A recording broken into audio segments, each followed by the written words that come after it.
তাওহীদি media বিশুদ্ধ। আসসালামু আলাইকুম। ওয়ালাইকুম আসসালাম ওয়া রাহমাতুল্লাহ। কোনো হিন্দু ব্যক্তি যদি আমাকে টুপি উপহার হিসাবে দেন, আমি তার নামাজে ব্যবহার করতে পারবো? টুপি দিল আপনাকে, আর কিছু দিল না। জি হ্যাঁ, টুপি যদি দেয় তো ব্যবহার করতে পারবেন না? পারবেন না নামাজে? হ্যাঁ পারবেন না? সব পারবেন। আমাদের দেশে অনেক বাড়াবাড়ি আছে। হিন্দু যদি ইফতারি দিয়ে দেয়, ইফতারি খাওয়া যায়?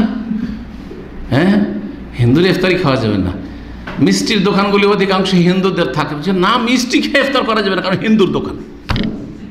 জাহেল মূর্খ সমাজ। আসলে জিনিসটা কি হারাম? মুসলিমও যদি আপনাকে মদ দেয় তো খাওয়া যাবে? মুসলিম যদি বলে আমি জুয়া খেলে টাকা জিতেছি সেই জন্য তোমাকে মিষ্টি খাওয়ালাম, খাওয়া যাবে?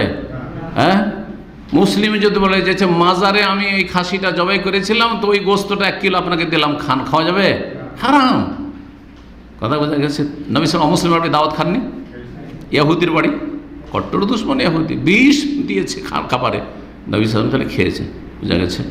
তো যেমন খাওয়া যাবে তেমনই অমুসলিমদের হাদিয়া নেওয়া যাবে। আমরা সিরাতুন নবী আলোচনা করছি, তার মধ্যে মেসরের রাজাকে নবী সাল্লাল্লাহু চিঠি লিখেছিলেন, আরও বেশ কিছু রাজা সেখান থেকে উপঢৌকন হাদিয়া দিয়ে পাঠিয়েছিল না পাঠায়নি?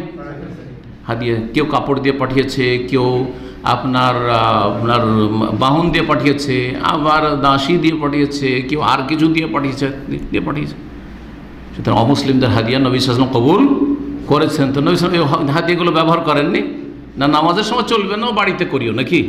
এমন কোনো কিছু আছে না? কিছু নেই। সুতরাং দিনকে সহজভাবে বোঝার চেষ্টা করবেন, আল্লাহ তৌফিক দান করেন। সুতরাং মুসলিম দিক অমুসলিম দিক হালাল জিনিস দিয়েছে, আপনি সবসময় ব্যবহার করেন আর সালাতের অবস্থাতে ব্যবহার করেন।